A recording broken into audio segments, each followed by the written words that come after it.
le fonctionnement est très simple en fait, c'est un tuyau qui vient se connecter à n'importe quelle turbine d'un jet ski ou d'un engin comme vous avez vu sur la première vidéo. Ça peut s'adapter sur n'importe quel jet, il suffit d'une puissance de à peu près 100 chevaux pour déjà décoller à 2 mètres de haut quoi, en fait. Après il est recommandé d'avoir à peu près 150 chevaux. Avec 150 chevaux là vous pouvez atteindre la hauteur maximale du tuyau, c'est-à-dire à peu près 5-6 mètres. Le principe est simple, c'est un tuyau donc on connecte, il y a un système de rotation qui permet en fait de maintenir le tuyau en pendulaire. Il y a un système de rotation ici au niveau du tuyau qui permet que le tuyau ne s'en mêle pas et aussi de pouvoir faire des virages assez facilement.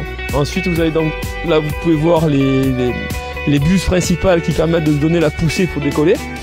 Et ici vous avez les buses en fait de stabilisation qui viennent se fixer aux mains. Alors en fait, on a 3 versions au niveau du flyboard.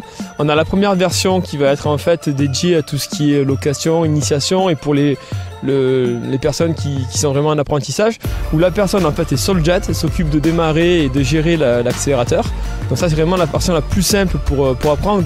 Au moins l'utilisateur de la flyboard n'a pas besoin de gérer la puissance délivrée, il ne gère uniquement la hauteur qu'avec l'inclinaison des pieds. Ensuite on a la deuxième version de la flyboard qui là permet en fait de démarrer, d'avoir un coupe-circuit, d'arrêter le jet depuis la flyboard, mais aussi d'accélérer grâce à en fait un potentiomètre qui passe le long du tuyau.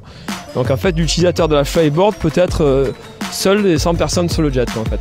Il y en a la troisième version qui sera commercialisée que dans 1 an ou 2, où là carrément on a construit en fait un engin qui est ni plus ni moins équipé d'un moteur marin comme un jet et d'une turbine, mais monté directement à l'envers pour pouvoir propulser l'eau directement dans le tuyau vers l'avant, qui n'est pas conçu pour prendre des vagues comme un jet, donc beaucoup plus léger, beaucoup plus petit, et du coup on arrive à des performances et des vitesses de vol beaucoup plus importantes.